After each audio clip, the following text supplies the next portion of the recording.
Veja no ICL Notícias, segunda edição. Escândalo Master. Operação contra Vorcaro cria clima de desconfiança na PF depois de Toffoli mandar lacrar provas no Supremo. Termômetro para a eleição. Pesquisa Quest mostra Lula na frente, mas com diferença menor entre Tarcísio e Flávio Bolsonaro.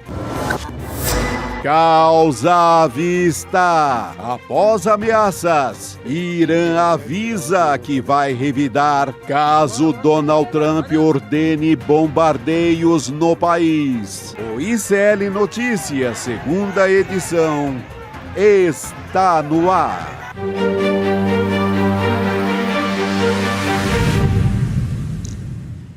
Olá, boa tarde. Seja muito bem-vindo, seja muito bem-vinda. O ICL Notícias, segunda edição, está começando. Estamos ao vivo em todos os nossos canais nesta quarta-feira, dia 14 de janeiro de 2026. Uma quarta-feira que começou quentíssima, com mais uma operação da Polícia Federal no caso Master. Chico Sá, boa tarde para você. A maior fraude financeira do país, né? Segundo quem entende de dinheiro. Verdade, né? Segundo o próprio ministro da Fazenda, Fernando Haddad.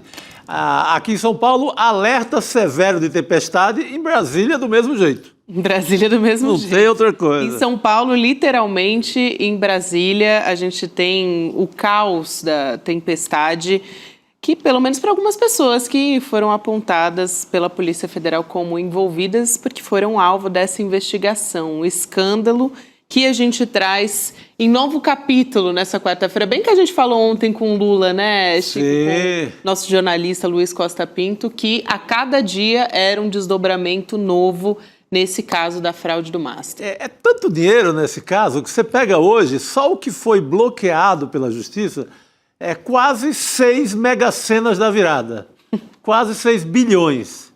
Então você aí que sonhou com aquele dinheiro no fim do ano, olha o montante, a montanha de grana dessa fraude financeira sem tamanho. Com um personagem muito interessante hoje na cadeia, né?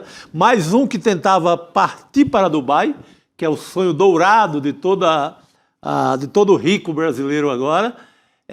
O Zetel lá, que é o cunhado do Vorcaro, que é nada mais, nada menos do que o maior doador da campanha do... Depois você conta. Eu achei que olha o spoiler. Achei que... Mas Chico, é gravíssima essa história. Polícia Federal já disse, aliás, afirmou ao STF que identificou suspeita de novos ilícitos que foram cometidos pelo dono do Banco Master, o Daniel Vorcaro. Por isso que esse novo capítulo é tão importante.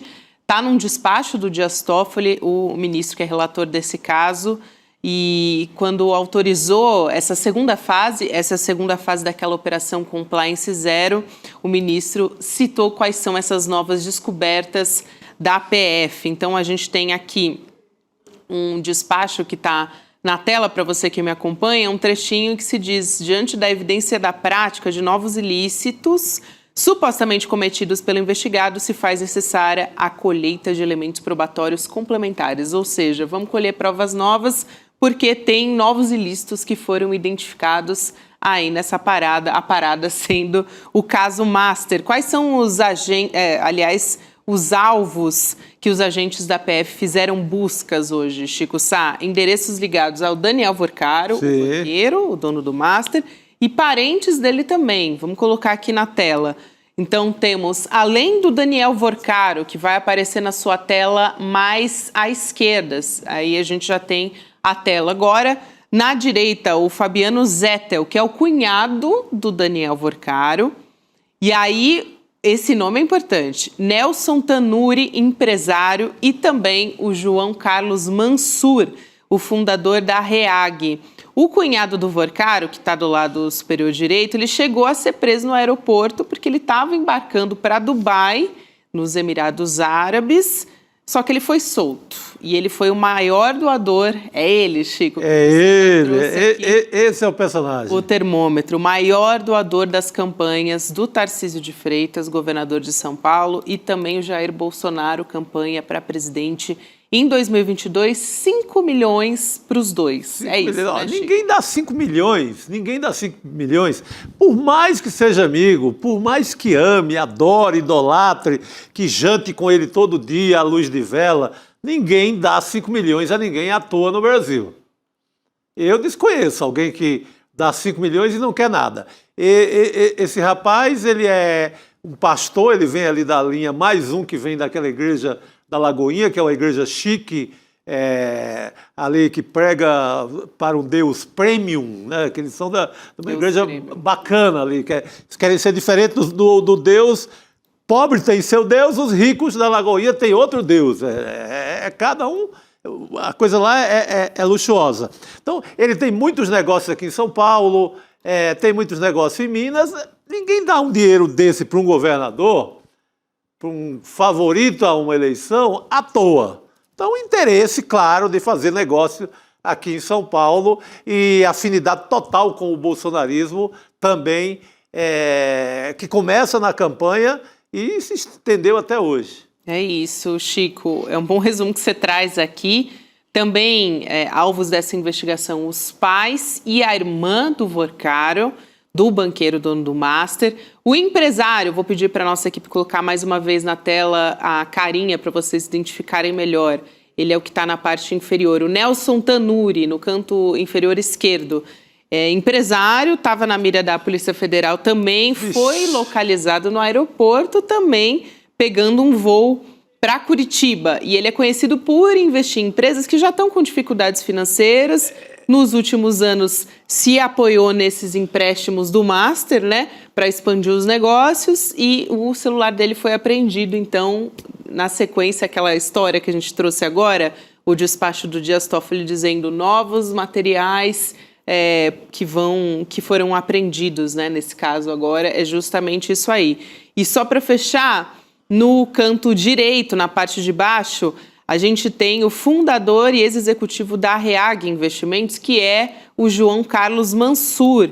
E parte das fraudes que são atribuídas ao Master envolve justamente fundos administrados pela Reag. E ele era o ex-executivo, né? Ele é o ex-executivo da Reag. Você quer comentar sobre ele também? O Tanuri é um velho conhecido. Quem é jornalista das antigas o descobre quando ele compra a massa falida do Jornal do Brasil. Ele é o rei da massa falida. Quando ele sabe que alguém está com dificuldade, ele chega lá e faz uma operação. E ele deixou lá os colegas jornalistas do velho JB, do Rio de Janeiro, concorrente do Globo na época, sem pai nem mãe, sem fundo de garantia. É esse tipo de senhor que está metido nessa operação. Ele está também num braço, num ramo da privatização da Sabesp. Está, inclusive, na justiça essa parte que ele ganhou da privatização. Então, veja com quem pode estar parte da água de São Paulo. Imagina uma privatização dessa. Perigo. O Mansur, que é do fundo, que é o mais falado por conta da sua ligação mais perigosa. Teria ligação direta com o PCC. Então é essa turma, é bandalheira pura. Exato, Chico, e foi bom você lembrar disso, porque foi naquela mega operação que se investigava justamente, a apuração por ter uma ligação com o PCC, com o primeiro comando da capital, e foi matéria que a gente deu aqui no ICL, ali em meados de setembro do ano passado. Sim. A gente foi a fundo aqui no ICL nesse caso. E aí, para trazer os detalhes dessa operação, para você que me acompanha, de quantos mandados foram cumpridos, para vocês terem uma ideia também do tamanho dessa operação. 42 mandados de busca e apreensão e também medidas de sequestro e bloqueio de bens e valores que chegam a quase 6 bilhões de reais. Porque a gente está falando que eu falei das né? 6 mega-cenas da virada. É isso aí, as 6 mega-cenas da virada. Perfeito, Chico. Para as pessoas terem uma ideia do tamanho do que a gente está falando. E aí, operação que aconteceu também na Bahia, Minas Gerais, Rio Grande do Sul e Rio de Janeiro. E a PF apreendeu 97, perdão, hein? Quase saiu errado, mas não saiu. A PF apreendeu R$97 mil em dinheiro vivo, carro de luxo, relógio. Aí era o troco, é o que esqueceram ali em cima da mesinha de cabeceira, tinha sabe? arma de fogo também. Ali é o que esqueceram para o menino ali comprar uma coisa durante o dia. Ah, vai lá, menino, pega esse dinheirinho aí e compra um negócio ali no Pelourinho, sabe? Aí foi o troco que deixaram. Mas onde mexer? Olha isso, Imagina se o ministro Toffoli deixa de jogar como zagueiro, como protetor total, né, dessa turma toda. Que ele está segurando. A PF está ali na marra, tentando fazer uma operação aqui, outra operação acolá. Imagina se libera mesmo, se libera provas, se libera tudo. O mundo vai cair. Lembrando que está sob sigilo a investigação desse caso lá no Supremo Tribunal Federal por decisão do Dias Toffoli nessa história. Aqui só para trazer o outro lado da defesa do Daniel Vorcaro, dizendo que ele tem colaborado com as autoridades e que todas as medidas judiciais determinadas pela investigação serão atendidas com total transparência. Aliás, mais para frente, hoje a gente tem a participação aqui da Cristina Serra, do Mário Sarrubo, secretário nacional de Segurança Pública, que vem para cá junto com Heloísa Vilela, e ainda Leonardo Trevisan, porque o nosso cenário internacional está cada vez mais bélico. Tem um imperador aí que está mandando em tudo, né? Cada segundo é uma notícia ruim. Mas essa história que você traz, Chico, que é uma atualização da condução, nesse caso, da operação da Compliance Zero, porque isso também é vamos dizer assim, uma preocupação dos agentes da Polícia Federal, que é o quanto isso pode afetar os trabalhos, né? Porque vai precisar do aval do ministro, então, do Dias Toffoli, para analisar esses dados, o quanto que isso pode ou não travar a investigação. Essa é uma questão também. Esse é o drama, né? Essa é a novela. E começa logo depois da ida do ministro Toffoli para Lima, no Peru, na decisão da Libertadores, no avião do Vorcaro, né? Ele chega e já engaveta tudo. Não, primeiro ele leva para lá, que não era o caso de STF. Ele aproveita que tem um deputado ali da Bahia no meio da confusão e opa, vamos chamar para o STF. Vamos subir para cá, para a instância superior, que a gente pode dar uma segurada até onde der. Não está dando mais para segurar. Então, ele fica com o caso, coloca sob sigilo, mas é aquele açude que estourou a barreira. A tempestade foi tão grande que o açude estourou e agora ele vai ter que lidar com essas operações da PF. É isso, Chico. Vamos para Brasília? Por favor. Nossos convidados chegaram. Na verdade, Heloísa Vilela já é da casa, mas ela está ao lado do nosso convidado, o secretário nacional de Segurança Pública, o Mário Sarrubo. Secretário, boa tarde. Elo, boa tarde. Já te passo a palavra para fazer a primeira pergunta para o secretário. Vamos lá. Boa tarde, Gabi. Boa tarde, Chico. Secretário, muito obrigada por nos dar esse tempo. Vocês sabem que o secretário está preparando a transição, porque a gente está num momento de mudança aqui no Ministério da Justiça, um novo ministro, depois da saída do Lewandowski. Mas eu gostaria de começar perguntando para o senhor, porque o senhor está na saída, né? Está fazendo a transição, mas a gente vai enfrentar um ano de eleição muito importante na história da democracia brasileira e a gente tem talvez um marco para discutir no Brasil segurança pública, que é a Operação Carbono Oculto. Então, eu gostaria de saber se o senhor acha que ela é o parâmetro, né? E que o senhor falasse um pouco dessa importância da integração das forças para trabalhar na segurança pública. Segurança Pública, boa tarde, em primeiro lugar, grande prazer estar com vocês da ICL, Heloísa, grande prazer mais uma vez. Segurança Pública é o principal tema hoje em discussão no campo político e, claro, de cada um da população brasileira. É um debate que está na sociedade, na família, cada um de nós, com os vizinhos, com os amigos. E temos um grande problema aí no horizonte, que é a politização, a ideologização da discussão desse tema. Isso tem prejudicado projetos de lei do governo federal no Congresso Nacional, os projetos estão sendo desfigurados, como a PEC da Segurança Pública, quando no fundo, segurança pública, e nós nunca podemos fugir disso na vida, não só na segurança pública, mas nós temos que lutar sempre a favor da ciência, das evidências. E quando a gente olha para o tema segurança pública de forma científica, através das evidências, dos programas que deram certo, isso muda o foco e nos leva, Heloísa, justamente para carbono oculto, que foi algo estruturado através de evidências, através de provas e priorizando um trabalho muito bem feito de inteligência e, mais do que isso, um trabalho integrado.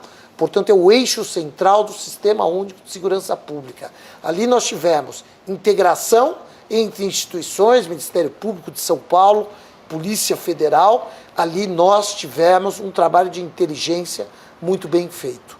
Este é o caminho para a segurança pública do Brasil.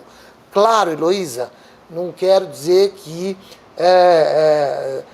todas as operações têm que ser feitas sem nenhum tiro. Isso, de fato, não condiz com a realidade de domínio territorial, de violência extrema, de fuzis nas mãos do crime organizado. Mas esse é o caminho principal, como eu gosto sempre de pontuar. Não é? Se nós asfixiarmos financeiramente no estilo carbono oculto, sem dar um tiro, a gente enfraquece a base e, a partir do enfraquecimento da base, eles não têm dinheiro para comprar fuzil. Aí a gente sobe o morro com segurança, com nenhuma ou baixíssima letalidade e podemos avançar. Esse é o caminho. Gabi?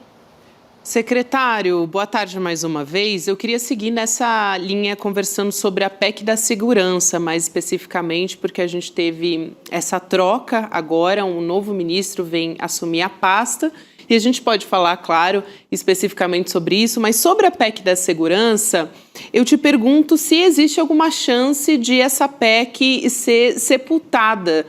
Se houve, já se perdeu o controle sobre o texto lá no Congresso ou se tem alguma estratégia que o governo deve tomar para conseguir retomar até as rédeas da PEC.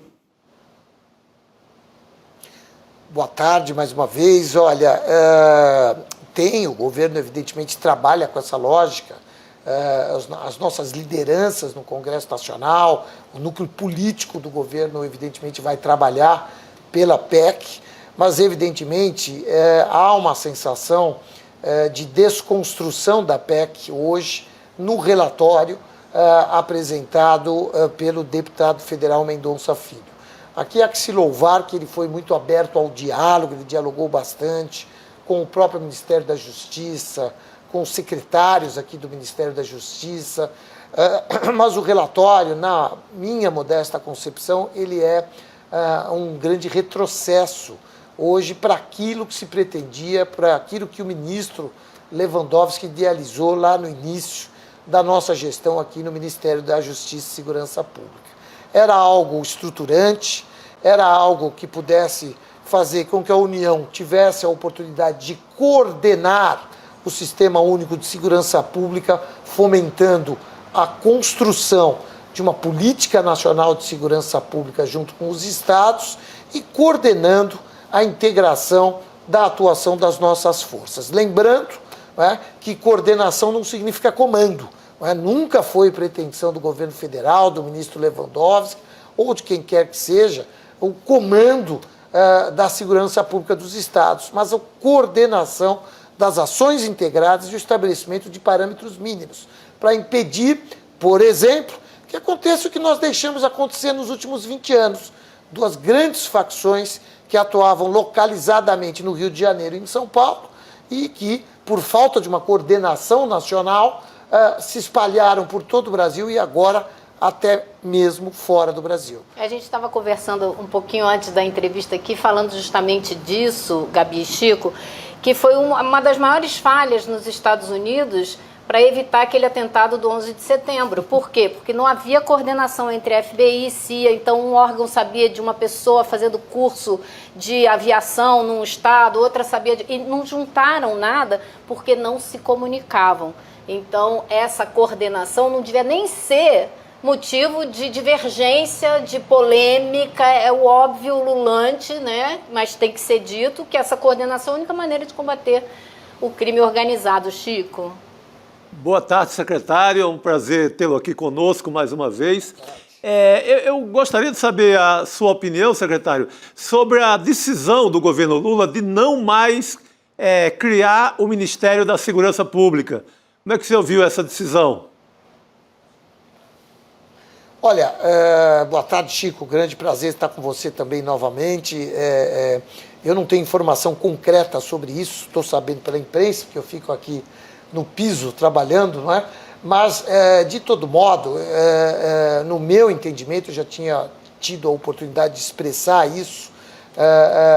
Acho que, neste momento, criar um ministério, isso demandaria aí, muito tempo e muitos recursos que podem ser empregados aqui no Ministério da Justiça, agora sob o comando do ministro Wellington, com resultados muito mais consistentes e rápidos, porque a sociedade brasileira está precisando que isso aconteça.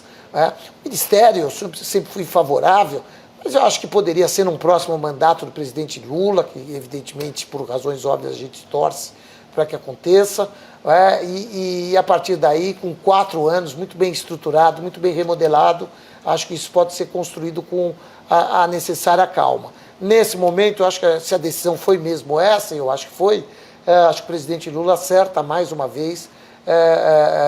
Acho que a ideia é fomentar mesmo aí o Ministério, o ministro Wellington assume com força e dá sequência e vem com ideias novas, leva adiante o trabalho para que a gente possa ter a melhoria do dia a dia das pessoas na segurança pública no Brasil. Eu queria lhe fazer uma pergunta em duas, ou talvez. Depois desse tempo aqui no Ministério, serviço público não é fácil, né, secretária? Não é fácil, eu sei que não é fácil. Mas eu queria saber o que ficou para o senhor dessa experiência, o que o senhor acha que conseguiu avançar, o Brasil conseguiu avançar nesse período, e como que o senhor acha que a gente entra nesse ano eleitoral na discussão da segurança pública, que me parece vai ser um ponto crucial da disputa desse ano? Bom, no campo pessoal, um momento riquíssimo para mim. Eu brinquei com uns amigos hoje e disse, não me arrependo nem 1 milímetro de ter vindo, de ter participado dessa jornada. Então, um momento riquíssimo, é muito bacana, recomendo para quem assumir aqui. Na questão do trabalho, evidentemente é difícil. Eu estou fazendo aí 37 para 38 anos de vida pública, sempre serviço público, não é? E sempre foi muito difícil. O Ministério Público foi difícil e aqui não foi diferente. Não é muito difícil você dialogar, fazer com que as políticas aconteçam, mas a gente conseguiu deixar legados, né? Eu gosto de dizer que um dos maiores legados que a gente deixa aqui são pelo menos 2 projetos que eu gostaria, se você me permitir, Heloísa, de pontuar. O primeiro deles é o trabalho em rede.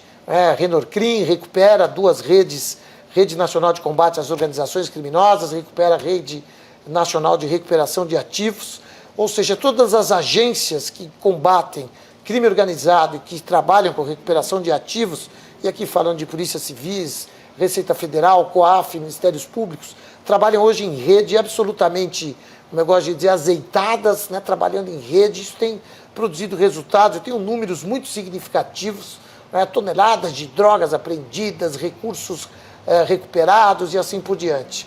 O outro trabalho, o Brasil tem, historicamente, até por conta das mais de 3, 4 décadas de políticas equivocadas, gosto sempre de dizer, de subir o morro sem um planejamento, sair matando, prendendo, apreendendo drogas e indo embora do morro e deixando aquela população ao léu.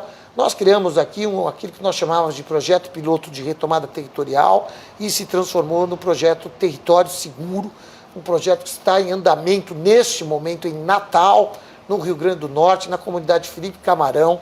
Era um bairro dominado com ciclo econômico, com toque de recolher, com mediação de conflitos feita pelo crime organizado, impondo regras, inclusive de vestimento, como as pessoas podem se vestir e etc. e tal. Então foi feito um trabalho de inteligência a partir do Ministério da Justiça, aqui da Senasp, junto com as forças locais, Polícia Militar, Polícia Civil, Ministério Público, Polícia Rodoviária Federal. E a partir daí, 15 de outubro, nós retomamos esse território, mais de 170 presos da facção criminosa que ali atuava, sem nenhum morto, é bom que se diga. E aqui eu pontuo, eu sei que isso é exceção, eu sei que essas operações causam mortes, isso é natural, porque essas pessoas estão com fuzis e tudo mais, mas veja a importância de focar, o projeto ele foca não na letalidade, é um projeto que foca na inteligência e no resgate da cidadania. Essa operação aconteceu dia 15 de outubro. Até hoje as forças policiais estão lá no território, ainda de forma ostensiva, forças especiais, mas estamos na fase que é mais difícil ou tão difícil quanto, que é de entrar o serviço. Cidadania, município, Estado, está entrando o serviço. O Ministério da Justiça, hoje acertei, vai entrar a Pronace Juventude, vai entrar o programa da Secretaria Nacional Antidrogas, levando cidadania para transformarmos o policiamento das forças especiais em policiamento comunitário e resgatar a cidadania. Esse é um projeto para o Brasil, esse é um projeto do governo federal para o Brasil. Claro, não quero aqui dizer, Chico, e o resto aí dos nossos companheiros de jornada, mas não quero dizer que isso vai resolver o problema do Morro do Alemão amanhã, não sejamos ingênuos, mas é um passo inicial e um projeto para que pode ser aplicado em vários estados do Brasil e que pode transformar a realidade, que pode ser sim o início de um embrião para a gente imaginar uma retomada nas grandes comunidades do Rio de Janeiro, uma retomada com inteligência, uma retomada com viés de cidadania. Ou seja, acho que já ficou claro por onde vai a discussão política eleitoral desse ano. Tem que sair um exemplo, a Carbono Oculto e esse projeto em Natal, que servem de exemplo para o que se pode chamar de uma discussão da política de segurança pública nacional, né? Heloísa, força do Estado e cidadania, resgate de cidadania, acho que esse tem que ser o eixo central. O Estado tem que mostrar força, não pode haver território em que a polícia não entre, não é? E ao mesmo tempo o Estado tem que entender que ou você usa da força para entrar e põe cidadania lá, porque aqui o crime organizado ali estava para se substituir ao Estado que lá não estava, e a partir daí a gente possa ter uma política. Agora, a discussão política, ela está contaminada. Eu gosto muito de ler sobre política quântica, essa questão das redes, o quanto a população aspas, subordinada a esses vieses de algoritmos, de influencers e tudo mais, e isso me preocupa muito, porque se tem um campo em que essa ideologia e em que essa política quântica atua de forma muito efetiva, é na segurança pública. Então, acaba vencendo muitas vezes o discurso, aquele velho discurso de 30, 40 anos atrás, que vem sendo aplicado há 30 anos, que é aumento de pena, que é bandido bom é bandido morto, e etc. e tal, que passa muito longe da ciência e das evidências. É esse discurso que vai acabar, e eu temo, possa vencer as discussões. Então nós precisamos, a imprensa tem que ser muito firme e temos que olhar para esse sistema de política quântica que enviesa, que captura a liberdade das pessoas, o entendimento das pessoas, que acabam emburrecendo. Eu costumo dizer que as pessoas estão ficando burras, porque elas não leem mais os jornais e estão, na verdade, muito presas aos videozinhos de redes sociais, né? Aqui isso tem sido informação. Então, num desses livros que eu li, tem uma frase que eu gosto muito, não é minha, agora não lembro o autor, mas é uma frase muito bacana. São tempos de muita informação e pouco conhecimento. Isso pode pautar o debate político. Não podia concordar mais. Gabi? Secretário, a gente está com, na verdade, 1 minuto aqui, então queria pedir uma resposta muito sucinta, mas eu acho que é importante, que é sobre esse novo ministro que assume a pasta da segurança pública, como perguntou o Chico, vai ser uma super pasta, né? Não vai ter mais o desmembramento em 2 pastas. Então, agora assumindo o ministro Wellington César Lima Silva, eu já ouvi 2 entrevistas do senhor bastante recente falando do PL antifacção, dizendo que foi destroçado e que o relatório do DERIT foi um desastre. E a da PEC, que eu também perguntei, a PEC da segurança, o senhor já falou que foi descaracterizada. Então, levando isso em conta, os principais desafios do ministro, e aí o desafio do senhor é a resposta sucinta também nesse pouco tempo que a gente tem aqui, e já agradeço. Muito rapidamente, o ministro Wellington é muito capacitado, tem experiência, tem articulação, saberá dialogar com o Congresso Nacional, junto aí com a base do governo. Eu tenho muita esperança que ele faça um excelente trabalho aqui. O presidente Lula acerta na substituição ao ministro Lewandowski, que evidentemente para mim é uma referência. Cheguei com ele, saio com o ministro Lewandowski. Entendo que o nosso ciclo do ministro e o meu aqui terminaram. Mas eu tenho muita confiança na capacidade de articulação do ministro Wellington, que tem muita experiência, é alguém que conhece crime organizado, foi procurador-geral na Bahia, é alguém que conhece e respeita os direitos fundamentais, então saberá conduzir o Ministério da Justiça, esse diálogo com o Congresso, com equilíbrio. Promotor, sabe dialogar, então vai debater muito bem no Congresso Nacional, tenho certeza. Ok, Gabi. Elô, secretário, muito obrigada, secretário, pela sua disponibilidade aqui de vir ao ICL Notícias segunda edição mais uma vez, o secretário Mário Sarrubo e também Elô Vilela, quase que diariamente aqui no N2 junto com a gente. Obrigada, Elô, bom trabalho por aí em Brasília. Obrigado. Boa noite. Boa noite. Boa noite a todos. E a gente segue por aqui, daqui a pouco vamos voltar a falar da operação, né, Chico, do Banco Master. E sempre que falo de Banco Master, eu fico pensando no fundo garantidor que esses investidores... Olha, tem gente aí que está naquela dúvida, né? Naquele suspense. Estamos esperando por isso, né? O dinheiro está lá, tem o fundo garantidor que diz que até 250 mil sai. Não é 250 mil, é 250 mil e só. Não é 250 mil num CDB, 250 mais no outro, Exatamente. Não. É só 250 mil. Ou seja, quem acreditou naquela ladainha de um CDB a 140%, essa lenda urbana, virou a perna cabeluda das finanças do Brasil. Né? 140%, não existia aquilo. Então, para se proteger disso, o que é que a gente faz? A gente assiste Mapa da Mina, né? Pois é, eu não sou besta, eu também. Eu não sou boa. Como eu não entendo de nada desse mundo financeiro, eu vou ali no meu guia Eduardo Moreira. É isso, a gente senta na cadeira e estuda, Chico. Exatamente. Estuda assistindo o Mapa da Mina, que vai acontecer no dia 29 de janeiro. É uma quinta-feira, às 8 horas da noite, então você tem aquele respiro de uma horinha logo depois do N2, você fica bem informado, já dá aquele respiro... ou janta, dependendo do horário ali, né? 7 horas já dá. E na sequência já vem assistir o Mapa da Mina junto com a gente, que é onde o Edu traz as previsões de dólar, das bolsas no mundo inteiro. E o cenário econômico está realmente, nesse ano, sendo muito afetado. A gente tem um cenário internacional até de muita incerteza nesse momento. Que pode mudar todo dia, né? Toda hora, né? Uma tacada nova lá do Trump já altera tudo. Então, imagina, se já era difícil, imagina você cuidar do seu dinheiro agora. É isso. Então, gente, para agora 2 segundos do seu tempo, digita o seu e-mail icln2.com.br, porque vale a pena você acompanhar o Mapa da Mina para ficar bem informado, para saber onde aplicar o seu dinheiro e, bom... não cair nesses golpes, né? Numa cilada grande como essa, a fraude do Banco Master, que a gente vem atualizando e que cada vez está criando ainda um bololô ainda maior. Não vimos nada ainda. Ainda não. Brasília vai tremer. Mas o Haddad já deu a sinalização do tamanho que tem essa fraude bancária. Vamos seguir aqui falando sobre isso? Chamar Rodrigo Viana aqui para a nossa mesa redonda? Rodrigo, chega mais, boa noite. Está pensando assim, cunhado é parente, né, ou não?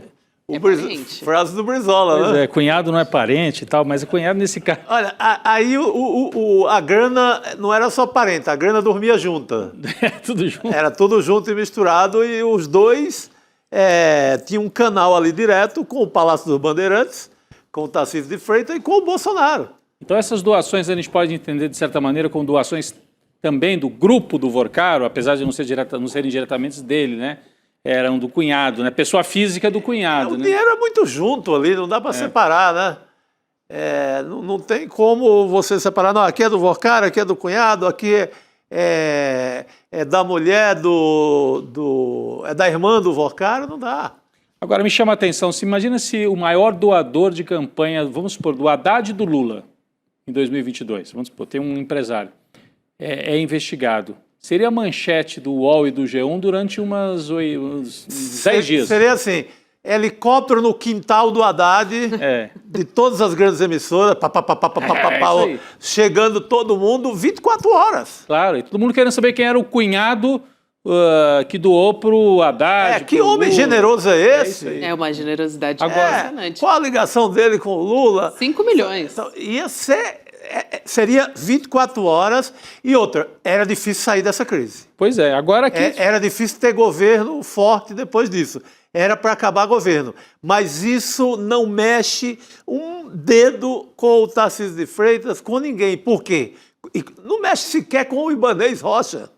Eu estou vendo mais destaque para o Nelson Tanuri do que para o cunhado do Vorcaro, doador. Sim. E é uma... Por exemplo, na capa do UOL se fala do Nelson Tanuri, que você citou aí, que foi dono até do Jornal do Brasil. O Jornal deixou do Brasil. nossos colegas sem fundo de garantia. Sem nada. Ele passou o rodo no Jornal do Brasil, Gabi, quando já estava ruim das pernas, ficou com a grana que pôde e ajudou a quebrar de uma vez o Jornal do Brasil. O Nelson Tanuri está aqui. Mas cadê o cunhado do Vorcaro que doou dinheiro pro Tarcísio? Sumiu. Não aparece na capa do UOL. Não, ele fica assim lá no pezinho da matéria para dizer que não dá. Escondidinho. Ele aparece ali. E tem também um cunhado aqui, lá de BH, da Igreja Lagoinha e etc. Que, aliás, é outro... O Demore, o nosso Leandro Demore postou hoje nas redes sociais uma coisa muito interessante, um palpite que é o grande palpite nacional. Gente, está na hora de investigar essa Igreja da Lagoinha. Pelo amor de Deus, como diz um tal de Chico Sá, né? Pelo amor do meu Padre Cícero. Tudo que todo dia sai um escândalo de lá, ninguém investiga essa igreja. Tá na hora, Gabi. Mas tem elementos novos nessa história aí, né, Chico? Quem sabe agora avança, inclusive, para isso. A dica tá dada aqui no N2 pelo Chico Sá. A gente vai continuar falando sobre essa história. Já até tangenciamos a parte do Dias Toffoli nessa história da operação e as cobranças explícitas que ele fez para a Polícia Federal. Vamos incluir a Cristina Serra nessa história que está chegando aqui agora e a gente vai trazer um pouco mais de contexto e até os trechos em que ele fala a respeito disso. Cris, boa noite para você. Boa noite. Boa noite, Gabi, Chico e Rodrigo. Vamos lá então, Cris, da gente trazer esses detalhes sobre essa nova fase da operação contra o Master e o Dias Toffoli fazendo essas críticas à atuação da Polícia Federal na condução dessa operação. A gente tem despachos assinados entre os dias 7 e 13 de janeiro, e aí ele diz, com palavras assim bem diretas, está registrando insatisfação com atrasos no cumprimento das ordens judiciais, risco concreto de destruição de provas, e ele também atribui para a Polícia Federal a responsabilidade por eventual prejuízo às investigações. Aí o Dias Toffoli deu prazo de 24 horas para que o diretor-geral da PF dê explicações. O despacho a gente coloca aqui na tela, trazendo todos esses pontos que eu comentei agora. E além das críticas à Polícia Federal, o Dias Toffoli tem mais uma questão na história, porque ele determinou que todos os bens, documentos, materiais apreendidos pela Polícia Federal, agora há pouco a gente falou que teve um celular de um dos alvos dessa operação que foi apreendido também, tudo isso tem que ser lacrado e armazenado na sede do Supremo Tribunal Federal, ordem que também está no despacho que a gente sublinha aí na tela para você. E aí, Cris, a questão toda é a preocupação, inclusive dentro da própria Polícia Federal. A Daniela Lima, jornalista, trouxe essa apuração conversando com os agentes da Polícia Federal, que eles vão tentar entender se precisa de um aval do ministro para avaliar esses dados. Então, o quanto que isso interfere na investigação, vai atrasar, enfim, ou vai impedir pelo menos um avanço? E aí o Andrei Rodrigues também deve responder, só que só nos autos ele está evitando o embate público, segundo uma apuração da CNN também. Então ele vai responder nos autos do processo, aliás, um processo que está sob sigilo, lembrando aqui que foi imposto pelo próprio Dias Toffoli, né, Cris? Gabi, esse processo tem um vício de origem, o que torna toda e qualquer ação do ministro Toffoli, nesse caso, suspeita ou minimamente sujeita a algum tipo de controvérsia. Ele viajou para assistir a final de um campeonato de futebol num jatinho com um advogado do grupo.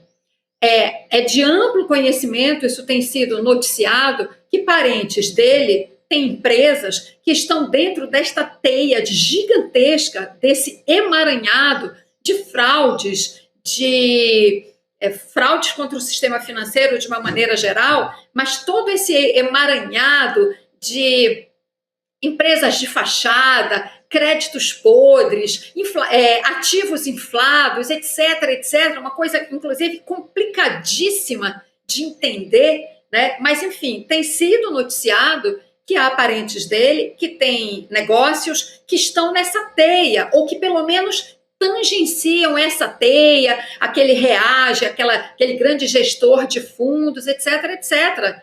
Então, na verdade, o ministro Toffoli só teria uma única ação decente, ética e moral a fazer nesse caso, que é se declarar impedido. Todas as outras ações dele estão contaminadas por esse vício de origem. Eu sei que isso é sonhar, é pedir demais, é claro que ele não vai fazer isso, né? Mas, como eu disse, as ações dele estão sujeitas a muita controvérsia e, diante desta situação dele, me desculpa. Agora, quem é Toffoli para criticar a Polícia Federal? Nesses termos em que ele faz essa crítica num despacho, né? Se queixando, dizendo, né, nem insinuando, dizendo com todas as letras que a Polícia Federal estava tardando, né, a cumprir uma determinada ordem dele, uma determinação dele no processo. Sobre isso, a Polícia Federal também é que tem que se explicar, né? Porque o outro lá, o irmão do Vorcaro, irmão, né? Desculpa, é tanto nome, é tanta gente nessa teia. Esse que doou, né? Milhões. Cunhado. Casado cunhado, com a irmã do... Desculpa, gente. Mas é porque hoje acompanhar esse noticiário não foi fácil. Ele é casado com a Natália Vorcaro, a irmã do Daniel. Perfeito, Chico. Ele é casado com a irmã, é o cunhado. Eu vou fazer aqui na parede da minha casa, aqui, para acompanhar esse caso do Banco Master até o fim.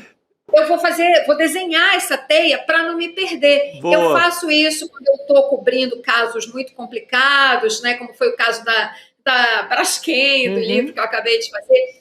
Quando eu tenho livros com muitos personagens, tipo 100 anos de solidão, eu fiz isso. Perder. A gente tem que fazer isso no caso do Master. Desculpa, gente. É um alívio cômico aqui, né, dentro desse caso todo. Mas já termino. Esse Zettel, né, figura importantíssima, maior doador das campanhas de Tarcísio e Bolsonaro em 2022. Enfim, uma coisa gigantesca que a gente precisa entender. Esse cara estava quase escapando, né? A Polícia Federal chegou a tempo, mas, de fato, quase que deixa o peixe escorregar da rede, né? Então, há alguma preocupação. Essa preocupação, ou enfim, essa queixa do Toffoli faz algum sentido. Enfim, muita gente para dar explicações, né? Nesse caso, a Polícia Federal, explicações o Toffoli tem muitas para dar. Agora, de fato, quem tem as explicações principais a dar são todos esses envolvidos nesta organização criminosa. O Banco Master não é um banco, não é uma instituição financeira, é uma central de crimes contra o sistema financeiro, é uma organização criminosa. Então, todas essas pessoas envolvidas nisso e suas conexões políticas é que precisam explicar ao país o que fizeram, né, toda essa avalanche de fraudes contra o sistema financeiro nacional. Aliás, isso me lembra que lá para o final de dezembro, o Toffoli também pediu uma cariação, nesse caso do Master, sem a provocação da Polícia Federal também, né? Então, antecipando a produção de provas ali, porque normalmente, de praxe, é a PF que faz esse pedido, né? Essa determinação para depois o caso caminhar. Enfim, é mais uma fase, vamos dizer assim, agora muito mais explícita por parte além de ter voado no avião para assistir o jogo do Palmeiras em Lima contra o Flamengo, o jogo que o Palmeiras perdeu, né, inclusive. Então ele foi junto com um advogado que defendia um dos acusados do caso Master, né? Então, o Toffoli tem algumas decisões ou ações um pouco esquisitas, eu diria, nesse caso do Banco Master. Parece uma aflição quase, assim. Eu preciso tomar conta de tudo, eu preciso voar com o advogado, depois eu puxo o caso para o meu lado. Agora eu digo, não pode mexer nos documentos, tem que pedir autorização para mim. Qual é o medo do Toffoli? Que vaze que tipo de informação? Né? É curioso. A gente deixa aqui um ponto de interrogação, mas que está estranho, está. Está muito estranho. Toda a forma que ele administrou desde o começo, a questão da cariação, ela foi quase uma gestão de crise, como se diz. Ela foi quase uma política de comunicação, interferiu demais na história. Segurou a história e aí criaram aquele outro ramal de defesa via TCU, o Centrão criou aquela operação. Então, juntou aquilo com o Toffoli, se achava que iam embarrear tudo. É porque a coisa é tão imoral, tão escandalosa, que vazou. Não segura, não tem como segurar um escândalo que tem 6 megacenas da virada, quase 6 bilhões, só no dinheiro bloqueado hoje. E a cariação, Gabi, que ele mandou fazer sem pedido da Polícia Federal, era para constranger o diretor do Banco Central. Depois voltou atrás. Sim. Porque tinha 3 pessoas ali para ser ouvidas no mesmo dia. O Vorcaro, o diretor do BRB, o PH Costa, né? Isso. E o diretor do Banco Central, que é uma autoridade que investiga o caso. E ninguém entendeu, né? Ninguém entendeu nada. Ele, na verdade, era para colocar pressão sobre o Banco Central, para dizer, olha, eu posso provocar danos, eu posso constranger, olha o que eu posso fazer com vocês. Na última hora tirou, porque não fazia sentido a cariação. Mas foi o recado. Sim, e o TCU na mesma linha, né? Na mesma linha. O TCU queria entrar lá com o cão farejador dentro do Banco Central. Sim. Sabe, esse falso Tribunal de Justiça, porque o TCU, lá nas reuniões, eles colocam até toga e tal. O sonho deles é ser da Justiça. Até toga se usa lá, mas é apenas um puxadinho do Congresso. É para auxiliar na área de contas. Sim. Né? Se funcionasse direito, teria um papel interessante, né? Não, mas lá a gente já sabe que é só para político derrotado em eleição, vai para lá, perde a eleição, é importante no partido, arrumam ali na negociação do Congresso, pendura, vira ministro do TCU, como foi o caso desse rapaz aí, o Jonatas de Jesus. Que tem uma relação com o Centrão e com o Arthur Lira. Diga, Cris. Eu quero aproveitar. Não, só lembrando aqui, isso que o Chico está falando é muito importante, que as pessoas confundem, porque o nome da instituição ele dá margem à confusão. Né? Ele não é um tribunal, ele não é do Poder Judiciário. Exato. Né? Ele é um órgão de assessoramento do Legislativo. Ponto. Mas eu quero, Chico, lembrar o que o seu xará falou, o Chico Pinheiro, no ICL1, que eu adorei. É um lugar de sinecuras que se torna um valha-couto. Eu amei isso. Sinecura, todo mundo sabe, né? Aquela coisa aquele emprego público que você está lá para ganhar o seu capilé, né? E um valha-couto, porque serve, digamos assim, de refúgio, né, para muita gente que vai para lá para fazer esse tipo de coisa que esse Jonathan de Jesus queria fazer, que é pressionar indevidamente o Banco Central. Foi lá, temos que lembrar, em nome da memória nacional, que arrumaram as fictícias pedaladas contra a Dilma. Isso. Foi lá que arrumaram a queda da Dilma. O Eduardo Cunha, junto com toda aquela turma canalha, com o Temer, com o Supremo, com tudo, se reúne e diz, opa, vamos achar alguma coisa, TCU, escala o TCU, arrumaram as pedaladas fictícias ali, em torno de recursos para a agricultura e, opa, temos tecnicamente aqui algo interessante, vamos tocar adiante. E saiu a queda de uma mulher honestíssima. Sim. Relatório assinado no TCU, o relatório das pedaladas pelo ministro Augusto Nardes, bolsonarista de 4 costados. Exatamente, bem lembrado, Cris. Excelente aqui essa observação. É bom para a gente entender mais sobre o funcionamento, né, do órgão também. Esse contexto que vocês trazem, muito bom. Eu posso virar aqui para falar sobre a pesquisa Quest de hoje? Opa! Como é que está o cenário para o presidente Lula e também para as nossas eleições desse ano? Então, a gente vai começar pelos cenários de primeiro turno. Já adianto que o Lula está vencedor em todos esses cenários. No primeiro, a gente pode colocar aqui na tela as intenções de voto, o presidente Lula aparece na liderança, 36% das intenções de voto, e o Flávio Bolsonaro, segundo lugar. Logo na sequência a gente tem aí o Flávio, né, com 23%, e o Tarcísio de Freitas com 9%. Tá comendo poeira o Tarcísio, hein? Tá comendo poeira. Em relação ao Flávio, porque o grande argumento é ele é mais forte, querem impor o Flávio, mas ele é que tem mais voto. Olha, na direita... Foi pro buraco, né? Foi pro buraco. Depois de botar o bonezinho do MAGA, não deu muito certo a vida do Tarcísio. E tem um cenário só com o Lula e o Flávio, né, com o presidente aparecendo sem o com Tarcísio, 35, né? Sem o Tarcísio, e o Flávio com 26. Aí tem um cenário sem o Flávio. O Lula aparece com 39 e o Tarcísio com 27. Mas tem a vantagem diminuiu, né, digamos assim, mas ainda assim o presidente Lula vence em todos os cenários. A gente tem a próxima tela. Vocês querem dar uma olhada no geral antes da gente comentar? Acho que é melhor, pode ir. Então vamos lá.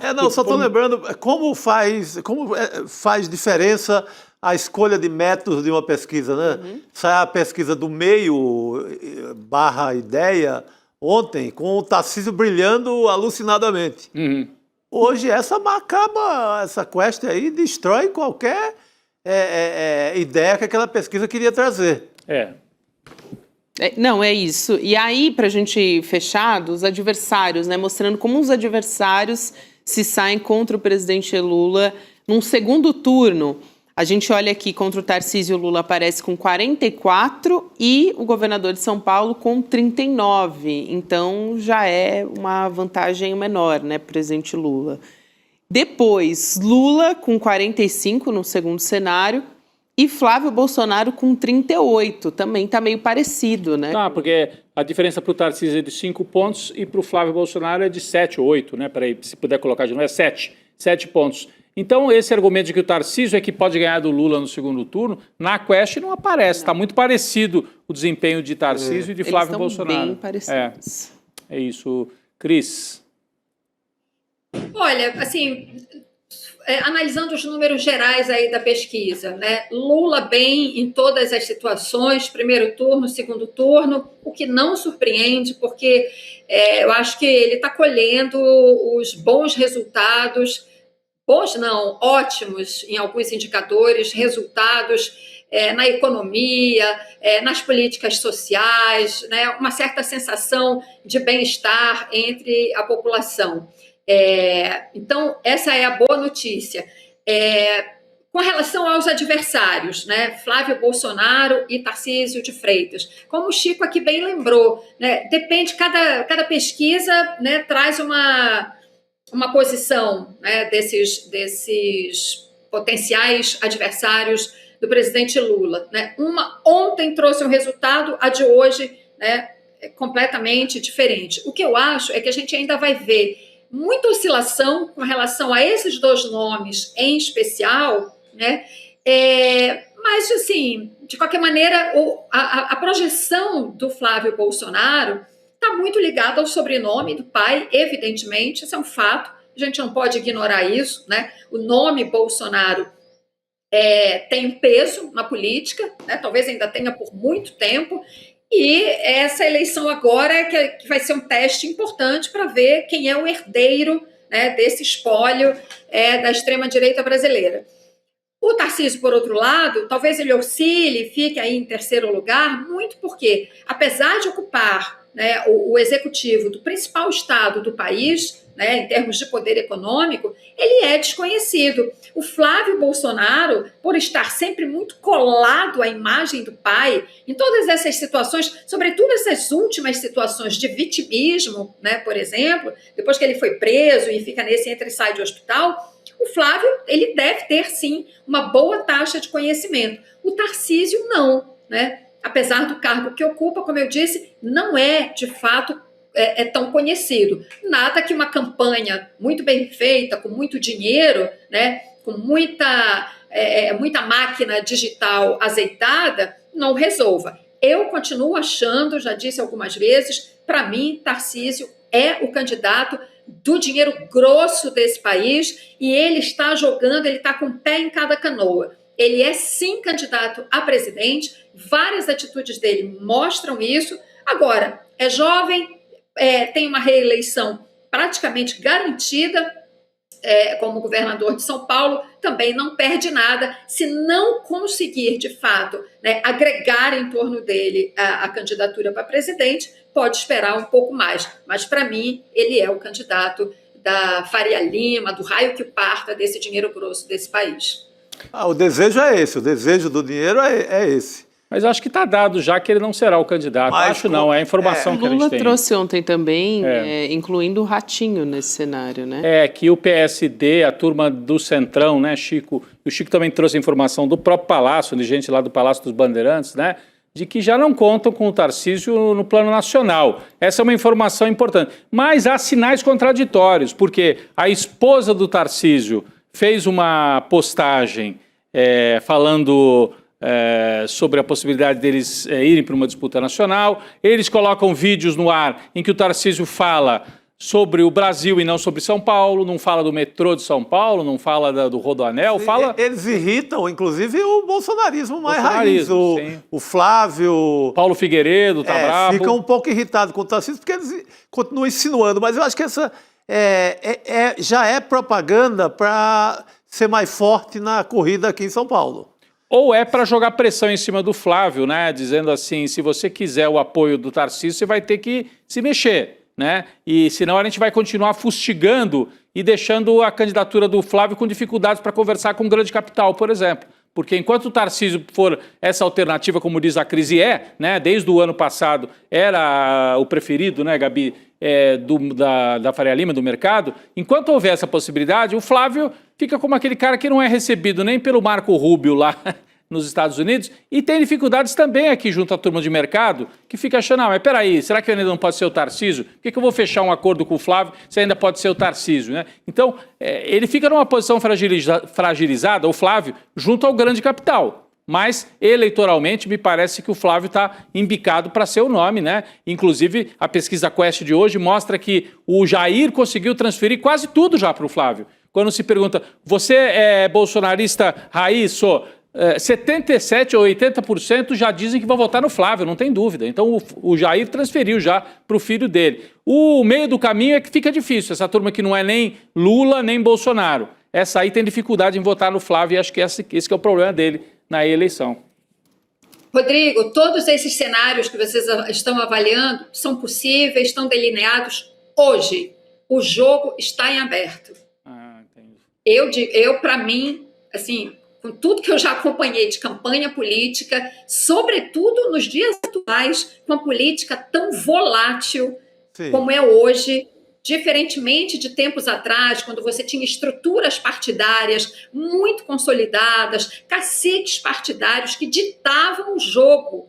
Você poderia dizer, numa eleição de 10 anos atrás, você poderia dizer, em janeiro, o que vai acontecer na eleição ou na definição, né, das candidaturas, que é mais ou menos no meio do ano. Hoje, isso não existe mais. A política não é feita mais assim. A política eleitoral não é feita mais assim. Então, o que vocês estão dizendo se aplica para o dia de hoje, a semana, talvez o mês. Para os meses seguintes, até o prazo de definição das candidaturas, o jogo está aberto. Está aberto. É isso aí. A gente tem os dados do próprio governo Lula também, né? A aprovação que se mantém ali estável nesse momento. Aliás, se a gente olhar para a desaprovação, que também está meio que ali muito parecida com a aprovação, ela já foi muito maior. A desaprovação do governo. Então, está estável com a em relação à pesquisa em dezembro, tem 49% de aprovação, você que acompanha aí na tela.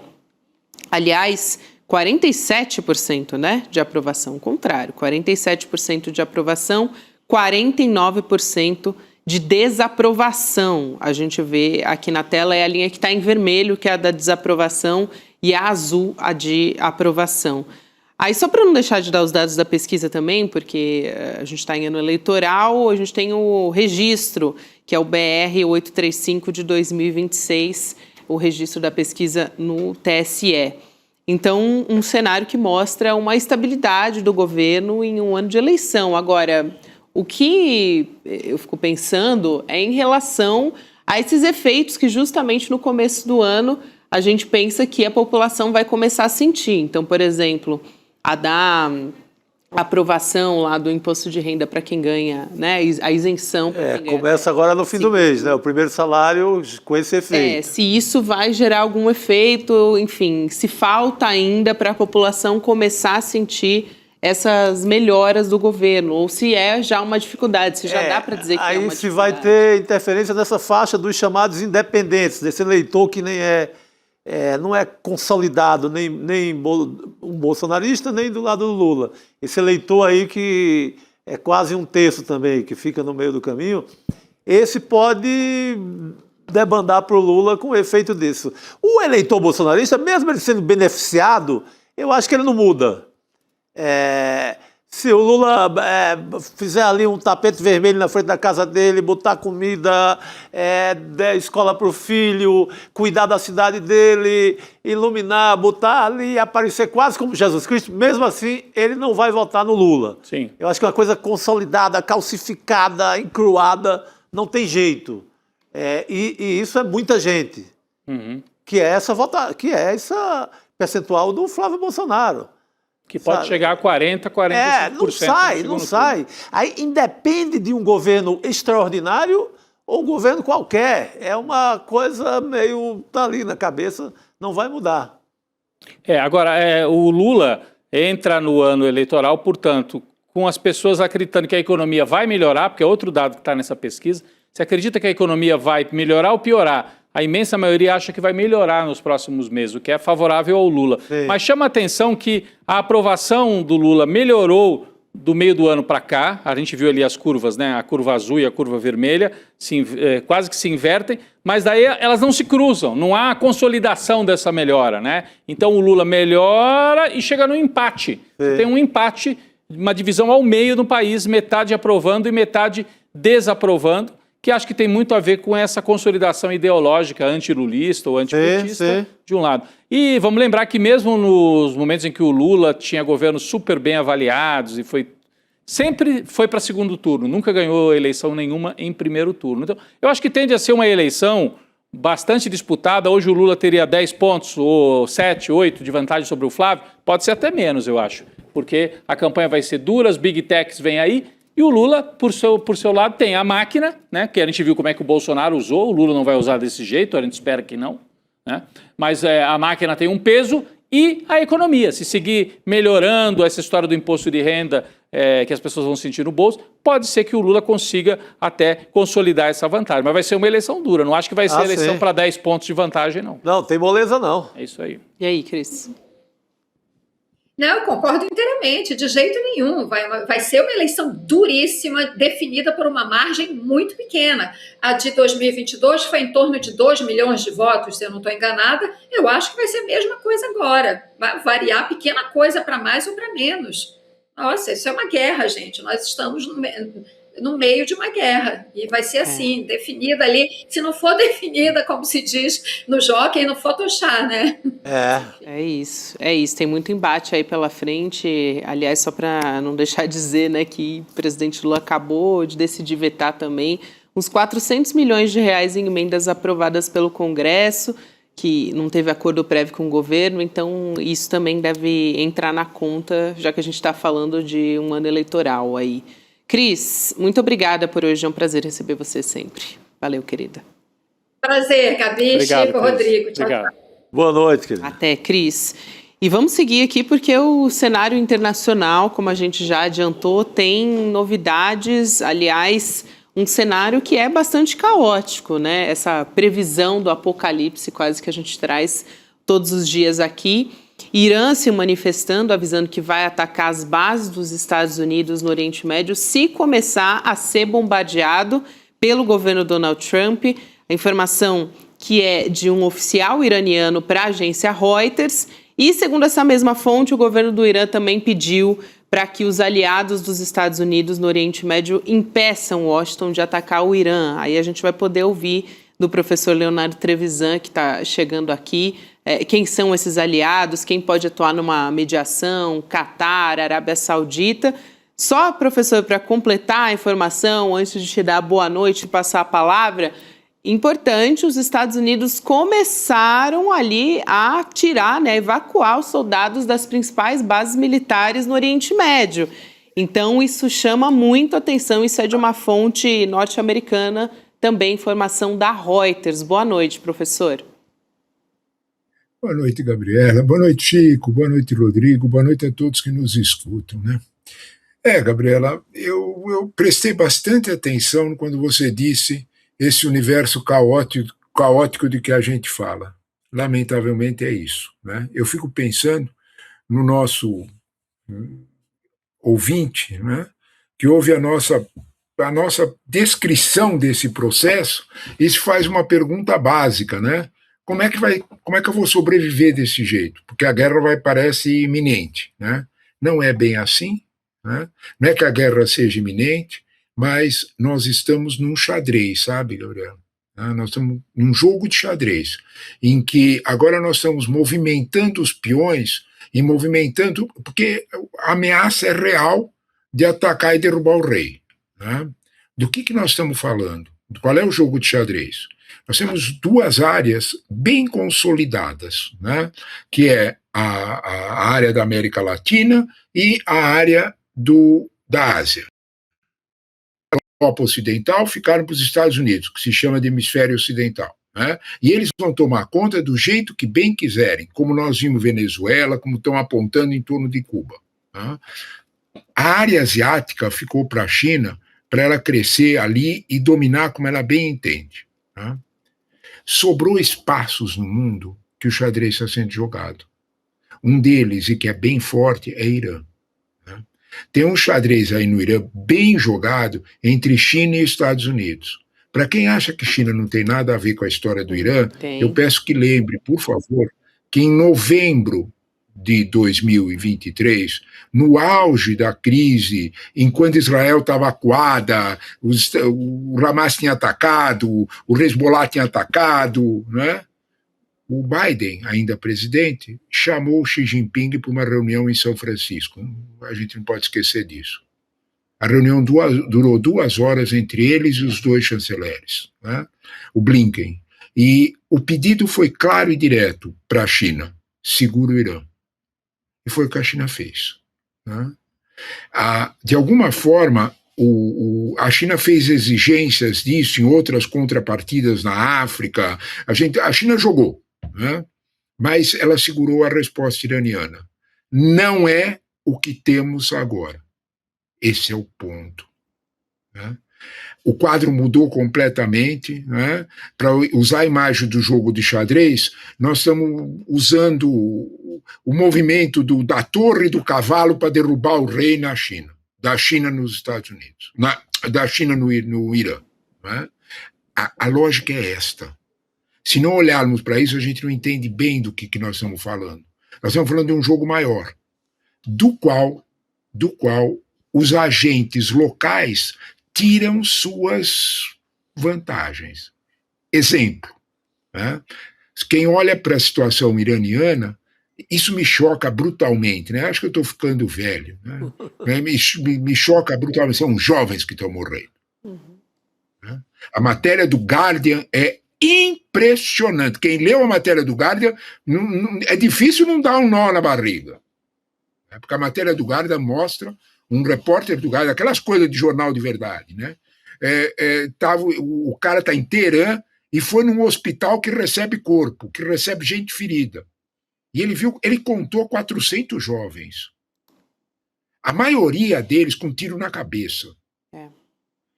Eles estão mirando os olhos, porque se o cara não morre, fica cego. Você olha para isso aí e fala: opa, como é que é? É a barbárie, né? Então é uma escala, é uma subida na escala, que a gente olha para isso e percebe, diz, por que subiu, né? Porque não estava assim. Esse protesto começou de um jeito completamente diferente dos anteriores. Tanto que o Pezeshkian, que é o presidente do Irã, endossou. Vamos ouvir os manifestantes. O que era? Qual era a briga em 28 de dezembro, que foi quando começou? O grande bazar de Teherã, que é uma espécie de centro vital. Vamos fazer uma brincadeira, vai? É a Faria Lima deles. É um grande centro vital, vai? Amanheceu no domingo completamente fechado. Os empresários fecharam. Motivo: desvalorização cambial e inflação muito alta. O real, que é o dinheiro iraniano, estava perdendo muita referência em relação tanto ao dólar como ao renminbi chinês, perdendo forte. Os empresários estavam meio desesperados. Do outro lado, você tinha uma inflação brutal. Nos últimos 3 meses, 40% de inflação, na anualizada, 70%. Para quem vive no contexto iraniano, isso era duro, isso era bem duro. Né? Você estava reduzindo o teu salário em 3 meses pela metade, com poder de compra. Então, quando olhava para isso, os empresários levantaram e, de algum modo, aquela sociedade oprimida, principalmente a opressão para cima dos jovens, observem as mulheres. Eu acho que não há estado nenhum no mundo em que as mulheres sofram todos os estados as mulheres são bem problemáticas, mas no Irã a coisa é muito pior, a violência é pior, porque ela é institucionalizada. Quem tem alguma dúvida disso, pensa na Mahsa Amini, a moça, 22 anos, que deixou os cabelos um pouco para fora do chador, a polícia de costume prendeu e matou, ela morreu sob custódia. Então, um pouquinho para fora do chador os cabelos, porque ela é curda, ela achava que não. Então, ela era, né? Então, quando a gente olha para esse quadro, o que saltou, né? A sociedade iraniana deu um salto, tentou aproveitar meio que empresário. Na segunda-feira da reclamação dos empresários, o presidente do Banco Central iraniano caiu, né? O Trump ficou morrendo de inveja, viu, Chico? Morrendo de inveja, né? Eu falo mal e os iranianos falam mal e cai o presidente do Banco Central. O Trump não consegue, mas os iranianos conseguiram. Derrubaram o presidente do Banco Central e o Pezeshkian tentou administrar, saiu fora do controle. A rua tomou conta. Aí é a inflação, aí é o confronto direto. Tá? Você olha para isso e entende. E o Irã estava tentando lidar com isso, quando você fala isso, é a teocracia iraniana, com a voz do Pezeshkian. Vamos negociar, etc. O que aconteceu nos últimos 4 dias que passaram a matar os jovens do jeito que aconteceu? São mais de 3 mil mortos. Né? O que aconteceu? Basicamente, o Irã percebeu que o poder dos ayatolás estava em jogo e a China autorizou a agir. Foi isto que aconteceu. Quem tem alguma dúvida sobre o quanto a China manda no Irã, pensa no seguinte: 70% do petróleo iraniano é comprado pela China, os outros 30% pela Índia. A China faz a manutenção do mínimo de vida industrial no Irã. Ela entrega os insumos industriais que o resto do mundo não vende para o Irã.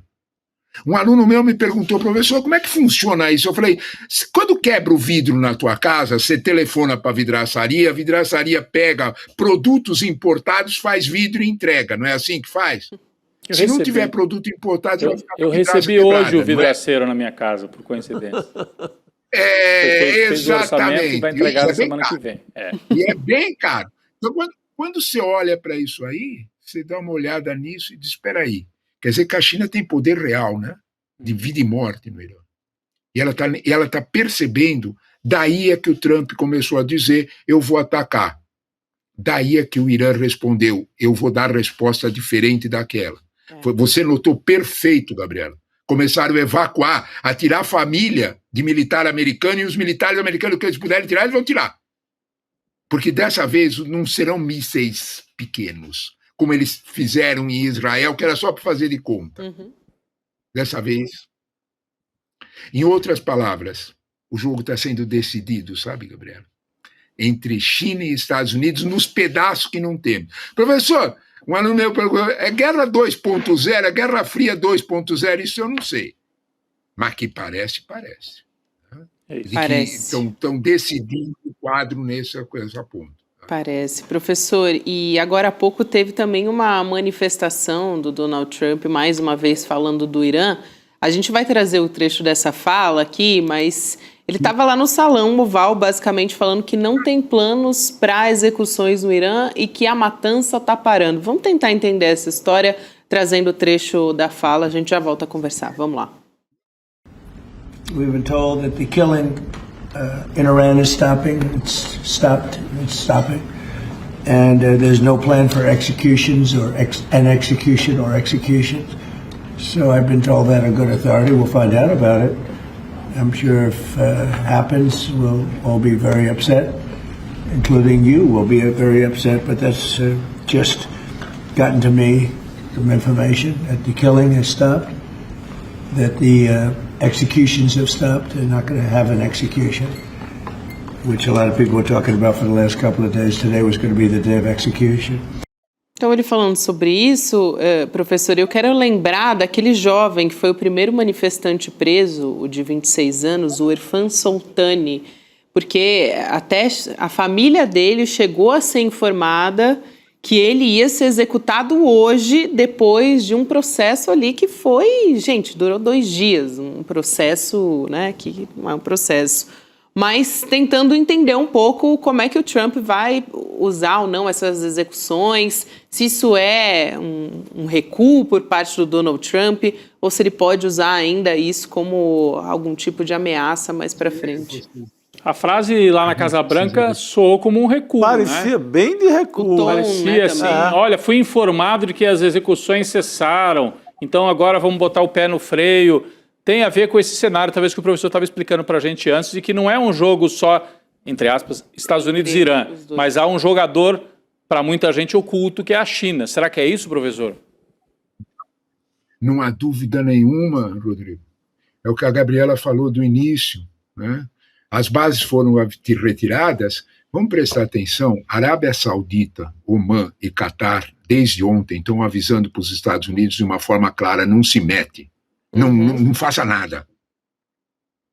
Eles sabem o que estão fazendo. Avançaram no ponto. A Arábia Saudita avisou os Estados Unidos que não cederia o espaço aéreo para os aviões americanos bombardearem o Irã. Espera aí. Quer dizer que a briga sunita e xiita amansou? Vem contar isso para mim. São séculos, milênio. É evidente que não amansou. Tem uma foto, Gabriela, que é genial, se a gente procurar com calma na internet, a gente acha. A foto é o chanceler em agosto de 2022. Você olha, está lá o chanceler iraniano numa mesa, o chanceler da Arábia Saudita, que agora eu esqueci o nome dos dois, há um tempo eu sabia, os dois sentados numa mesa, que me lembro bem, era redonda, e o Xi Jinping de pé. Sabe aquele olhar que o Xi Jinping deu pro Trump uma vez, que todo mundo fotografou? Sim. Ele estava olhando para os dois. A fotografia seguinte, sabe o que era, Gabriela? Eram os dois se cumprimentando. É isso. É isto. A China dando para o chanceler da Arábia Saudita e o chanceler iraniano cumprimentem-se, eles se cumprimentaram. Então, a foto existe, está aí para quem quiser ver, é só procurar com um pouco de paciência que acha. Então, quando a gente olha para esse quadro, né, é a tua pergunta, o que está acontecendo? Provavelmente, né, o Mohammed bin Salman, né, pressionou que é o da Arábia Saudita, o verdadeiro operador, o rei oficial da Arábia Saudita, pressionou Trump para que não avançasse mais. Provavelmente, a China avisou Trump que a resposta seria para valer, que agora não ia ser daquele jeito. Provavelmente, acender neste quadro um tumulto maior seria bem grave. Quando a gente olha para tudo isso, sabe, eu vou girar o canal. Sabe aqueles seletores antigos de televisão do meu tempo, que a gente virava assim e eles viravam de lado, né? Trocava de canal. Eu vou trocar de canal. O Mark Milley, que é o chanceler do Canadá, né? O Mark Carney, ele vai para o encontro de Davos, do Fórum Internacional. Olha que coisa interessante. O primeiro-ministro do Canadá, antes de ir para a Suíça, sabe onde é que ele vai fazer uma visitinha? Sabe onde é que ele vai dar um pulinho? Pequim. Como é que é, professor? Presidente do Canadá está no Eduardo Luce de hoje do Financial Times. O presidente do Canadá vai visitar Pequim antes de ir para o... É evidente que o jogo está posto. É evidente que autoridades europeias estão se reaproximando de Pequim. É evidente que provavelmente, de novo, você tem toda a razão, Rodrigo. É taco. Trump is always chickens out. Ele recuou. Ele recuou por quê? Né? Talvez a gente tenha que olhar com bastante calma e ver que o outro lado deu um aviso para ele. Quem tem alguma dúvida sobre isso, observe o silêncio da Marinha Americana quando a China cercou Taiwan 15 dias atrás. A Marinha Americana não disse um A. Só tem um sujeito que olha para o Trump e diz para ele: eu não tenho medo de você. Nem um pouquinho. E vocês sabem de quem eu estou falando perfeitamente. Porque quem me faz você prestar atenção em mim não é ninguém. Quem faz você prestar atenção em mim é o dono da Apple, é o dono da NVIDIA, é o dono da... É eles que fazem ele prestar atenção a mim. Eu corto as terras raras e você não fabrica mais nenhum celular. Então, de alguma forma, a China tem a faca e o queijo na mão para fazer Trump voltar para o mundo da realidade. E de vez em quando ela usa, viu, Gabriela? Eu acho um pouco efetivo isso. Vamos ver. Tomara que não haja o ataque mesmo, que seria um mundo... uma desestabilização total. Completa, gravíssima. Nem só do Oriente Médio, né? Mas esse tom aí do... Pode acontecer o ataque? Pode acontecer o ataque? Pode. Né? Trump é absolutamente imprevisível. Rodrigo, se você me disser o que você não pode pedir do Trump, é coerência. Esquece. Essa é a única coisa que você não pode pedir. O resto, pode fazer o que você quiser. Coerência não peça. Ele pode, daqui a horas, desmentir tudo isso que ele acabou de dizer. Pode. Não me parece. Não me parece. Porque nessa conversa que nós temos aqui, a China pode sustentar, e não precisa ser militar a coisa, amigos. A China pode sustentar o fechamento do Estreito de Hormuz. É onde passa de 20% a 25% do petróleo que a Arábia Saudita, Omã, Emirados Árabes Unidos mandam para o Ocidente. Já imaginaram? Se você, com a brincadeirinha do petróleo, ele subiu 5% de sexta-feira para cá, só a brincadeira, imagine você se você cortar 20% do petróleo. Ou 25%, dependendo da época do ano. Então, quando você olha para isso aí, imagina o que vai acontecer com o preço. Imagina o que acontece com a inflação, Gabriela. Se a inflação subir desse jeito, na bomba de gasolina do senhor Trump, pode dizer adeus à maioria dele até no Senado.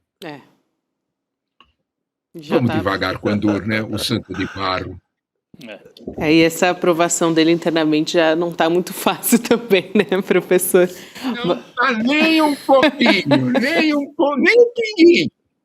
Convenhamos. Aqui, professor, só para virar um pouco a pauta, eu sei que a gente tem pouquíssimo tempo para falar sobre ela, mas o presidente Lula conversou com o Vladimir Putin sobre a situação da Venezuela, e isso é muito importante também. A gente traz um trecho de uma nota que foi feita pelo governo russo falando sobre o que foi conversado nessa ligação. Então, é o seguinte, abre aspas aqui da nota divulgada pelo governo russo.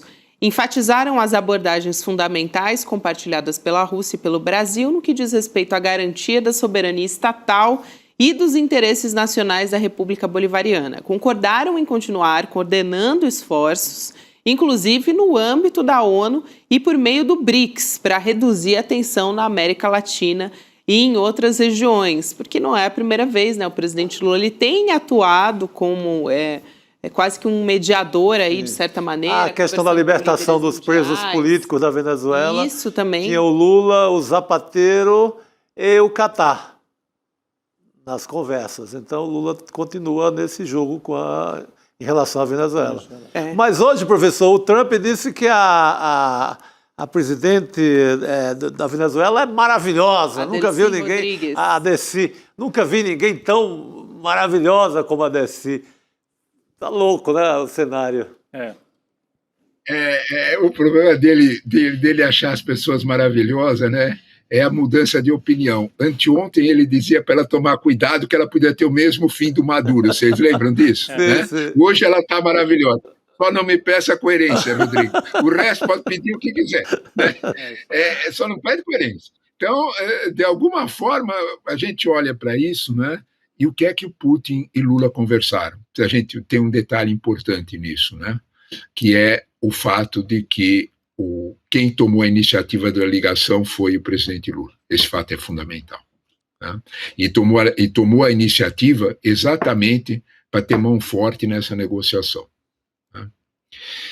Sabe, amigos, me chamou muita atenção, né, que alguns comentaristas da Fox News, né, eles aproveitaram uma visita de um vice-ministro das Relações Exteriores ao Maduro na véspera do ataque. Lembram-se disso? Ele fez uma visita, ganhou um cavalo, né? Para dizer que nem a China sabia de nada.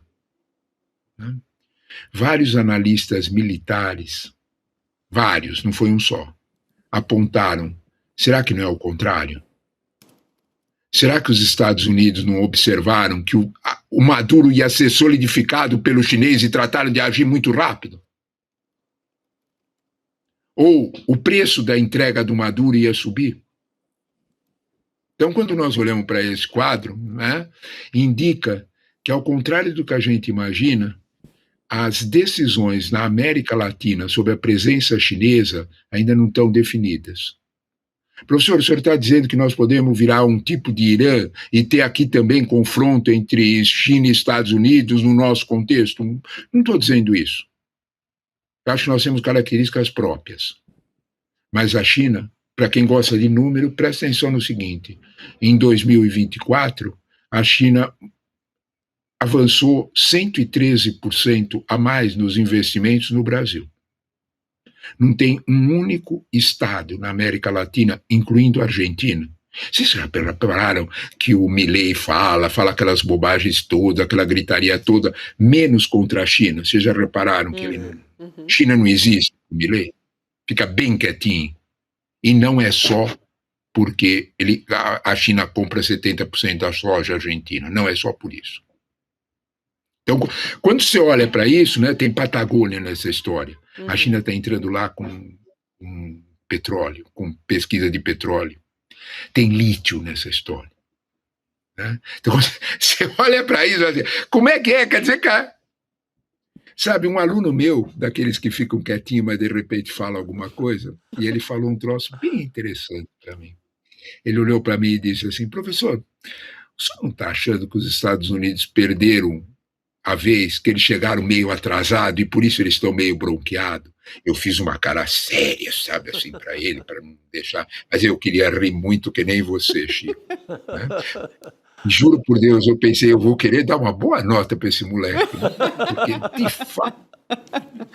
Matou a charada, Muito né, bom. professor? Será que eles chegaram mesmo atrasados? O telefonema do Putin pode ter esse sentido. Né? Isso. Deixar, de alguma forma, essa presença mais clara e o Putin ajuda. Né? Porque, de alguma forma, né, não é só o Xi que consegue segurar um pouquinho aquele senhor. Né? Então, Isso aí, professor. Um prazer te receber aqui no N2 sempre, apesar desse cenário aí de iminência já caótico, né? Mas de iminência de fim de mundo. Nós não gostaríamos de falar disso, não gostaríamos. Nós gostaríamos de falar de coisas boas, mas o mundo está desse jeito, a gente não pode. Boa conversa, meus amigos. Excelente. Obrigado. Obrigado, professor. Obrigada, professor. Até mais. Roteirista não alivia pra gente, né? De forma alguma. E aí, vamos nessa assistir Provocação Histórica? Bora. Opa, hoje tem. Conversa do Lindener Pareto, nosso Lindener, com o historiador e cientista político Luiz Felipe de Alencar. Opa, Vai, jogo grande, hein? Quarta-feira com jogo grande. Muito bom. Reprise que a gente traz aqui dessa conversa que foi excelente. A gente está trazendo só os highlights, assim, os mais no começo Declínio do desse ano. Império Americano, né? É isso aí, sobre o declínio do Império Americano. Aliás, tá alinhadíssimo com o momento que a gente está vivendo. Então, boa noite, Chico, Rodrigo. Boa noite, Gabi. querida. Boa noite a Obrigado. todos. Até amanhã, pessoal. Até amanhã. Dia 22 de janeiro, uma quinta-feira, às 8 horas da noite, o ICL vai soltar uma bomba. A maior pesquisa já feita até hoje sobre como pensam os brasileiros e brasileiras. 10 mil entrevistados no país inteiro, o que existe de mais moderno de metodologia de pesquisa. E os resultados avassaladores, e em muitos casos completamente distintos do que dizem as pesquisas de opinião tradicionais, aquelas que os grandes canais de televisão mostram. Depois da revelação dessa pesquisa, a sua ideia sobre como funciona a mente do brasileiro vai mudar completamente.